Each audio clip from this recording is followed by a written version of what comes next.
So 18th Biray Parao Festival sa Banwa sang Leganes madinuagon nga ginhiwat.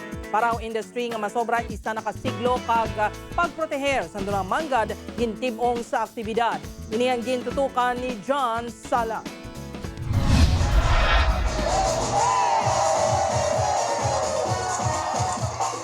Mga madinuagon nga paraw. Masadya nga musika, pag sinaot sa baybay. Ini ang gin-enjoy sa mga bisita kag mga pamilya nga nagtambong sa 18th Biray Parao Festival sa Banwa sang Leganes ang weekend. Magluwas sa pagdumdum sa kultura sang Banwa. Naging palaagyan man ang aktibidad para makabonding ang mga pamilya. Ang iban, nagsugba-sugba pa. Ang ginalook forward ni sa mga paraw permi nga mag-join diri sila. So pati kami maski kung hindi kami kalantaw sa paraw regata, at least diri maka-enjoy kami sa ilang nga lumba.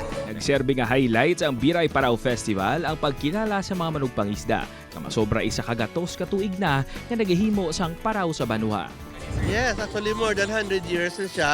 Kaya according sa mga nabilin nga mga old na nag-obra sang paraw, una pa siya sang establish sa ato nga church. May fun run kag paraw race.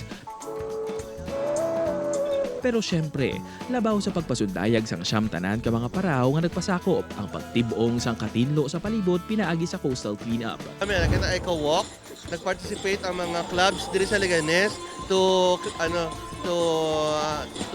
raise the level of awareness ang aton nga mga pamuluyo in the protection of our environment. Ang Biray Parao Festival sang Banwa ang ginkilala man nga isa sa mga best tourism events sang 2023 sang ATOP o Association of Tourism Officers of the Philippines.